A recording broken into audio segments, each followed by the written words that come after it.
আত্মীয়স্বজন কখনো আপনার বাড়ি দখল করে রেখেছে, প্রথমত আপনি করবেন তা আমরা জেনে নিই। এখন আপনার জন্য সবচেয়ে কার্যকর, বাস্তবভিত্তিক ও আইনসম্মত পদক্ষেপ এটাই। বাংলাদেশে বাড়ি দখল হওয়া অবস্থায় করণীয় সঠিক প্রক্রিয়া। ধাপ ১, থানায় জিডি না করে লিখিত অভিযোগ করবেন। শুধু জিডি না, একটি লিখিত অভিযোগ, রিটেন কমপ্লেইন্ট করবেন, যেখানে স্পষ্ট করে লিখবেন, বাড়ি আপনার বৈধ সম্পত্তি। আত্মীয় বা স্বজন জোরপূর্বক সম্পূর্ণ বাড়ি দখল করেছে, আপনি বাড়িতে ঢুকতে পারছেন না। আপনার ও পরিবারের নিরাপত্তা ঝুঁকিতে। দখলদাররা বেআইনি কাজ করছে। পুলিশকে অনুরোধ করবেন তদন্ত করে জিডি বা কমপ্লেইন্ট গ্রহণ করতে। এটি মামলার প্রধান প্রমাণ হবে।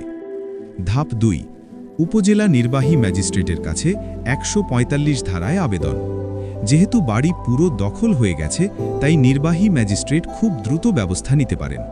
ম্যাজিস্ট্রেট যা করতে পারেন: পুলিশ রিপোর্ট চাইবেন, বিরোধী পক্ষকে নোটিশ দেবেন, প্রয়োজন হলে স্ট্যাটাস কো বা বর্তমান অবস্থা বজায় দেবেন, পুলিশকে বাড়ি থেকে উত্তেজনা বা সহিংসতা নিয়ন্ত্রণে নির্দেশ দেবেন।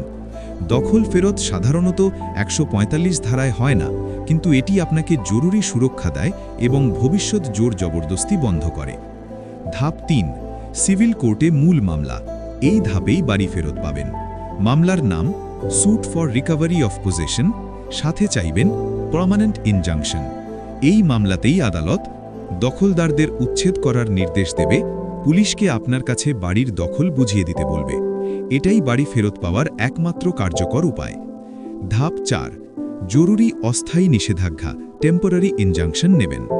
মামলা করার সাথে সাথেই আইনজীবী আবেদন করবেন। আদালত দ্রুত আদেশ দেবেন, বাড়ি ভাঙচুর, বিক্রি বা নতুন নির্মাণ বন্ধ। দখলদার বাড়ির অবস্থা পরিবর্তন করতে পারবে না, আপনাকে বা আপনার পরিবারকে হুমকি দিতে পারবে না। বেশিরভাগ ক্ষেত্রে ৭ থেকে ১৫ দিনের মধ্যেই এই আদেশ পাওয়া যায়। কতদিনে বাড়ি দখলমুক্ত হবে? বাংলাদেশে বাস্তবসম্মত সময়সীমা: থানায় অভিযোগ একই দিন, ১৪৫ ধারা ১ থেকে ৪ সপ্তাহ, ইনজাংশন আদেশ ৭ থেকে ১৫ দিন, দখল ফেরতের চূড়ান্ত রায় ৬ মাস অথবা ২ বছর, আদালতের নির্দেশে দখল ফেরত, রায়ের পরই ১ থেকে ২ সপ্তাহ। অনেক সময় আদালত তড়িৎ আদেশ দিলে পুলিশের মাধ্যমে দ্রুত দখল ফিরিয়ে দেয়, যদিও এটি নির্ভর করে নথিপত্র ও পরিস্থিতির উপর। যে কাগজপত্রগুলো লাগবে: রেজিস্ট্রিকৃত দলিল, সিএস, এসএ, আরএস খতিয়ান, নামজারি অথবা দাখিলা, হোল্ডিং ট্যাক্স রসিদ, ছবি বা ভিডিও যদি থাকে, জিডি ও থানার অভিযোগ কপি। এখন সবচেয়ে জরুরি প্রশ্ন: আপনার সব কাগজপত্র যেমন দলিল, খতিয়ান, দাখিলা কি আপনার কাছে আছে?